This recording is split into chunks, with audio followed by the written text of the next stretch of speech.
நம்முடைய பைபிளில் சொல்லப்பட்ட மிக மிக முக்கியமான தீர்க்க தரிசனங்களில் ஒன்று இன்றைக்கு நம்முடைய நாட்களில் நடந்து கொண்டிருக்கிறது. அது என்ன? இந்த 2000 ஆண்டுகளில் முதல் முறையாக பழுதற்ற 5 சிவப்பு கிடாரிகள் இஸ்ரவேல் தேசத்திற்கு கொண்டு வரப்பட்டது. அது மட்டுமல்ல, அதை பலியிட்டு ஒத்திகையும் செய்யப்பட்டது. என்னாகமம் 19 படி ஆசாரியன் ஆலயத்திற்குள் நுழைவதற்கு முன்பாக ஒரு பழுதற்ற சிவப்பு கிடாரியை பலியிடுவது அவசியமாய் இருக்கிறது. இன்றைக்கு இஸ்ரவேல் தேசத்தில் 3வது தேவாலயத்தின் கொடி பறந்து கொண்டிருக்கிறது.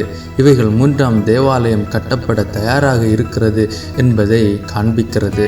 இந்த பாழான அருவருப்பான பலியிடும் காரியங்களை குறித்து தானியேல் 9ஆம் அதிகாரம் மற்றும் மத்தேயு 24ஆம் அதிகாரத்தில் வாசிக்கிறோம்.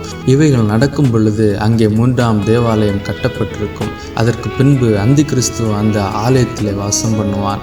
எனக்கு அருமையானவர்களே, இன்றைக்கு நீங்களும் நானும் கடைசி காலத்தில் வாழ்ந்து கொண்டிருக்கிறோம். நம்முடைய வேதத்தில் சொல்லப்பட்ட ஒவ்வொரு காரியங்களும் நடந்து கொண்டிருக்கிறது. 2000 ஆண்டுகளில் இதுவரை நடக்காத ஒரு சம்பவம் இன்றைக்கு நம்முடைய கண்களுக்கு முன்பாக திட்டமும் தெளிவுமாக நடந்து கொண்டிருக்கிறது என்றால் இது நீங்கள் நானும் உணர்வடைய வேண்டிய நாட்கள். இயேசு கிறிஸ்துவை சந்திக்க நாம் ஆயத்தப்படுவோம். அவர் ஒருவரே இந்த உலகத்தின் இரட்சகர். ஹல்லேலூயா.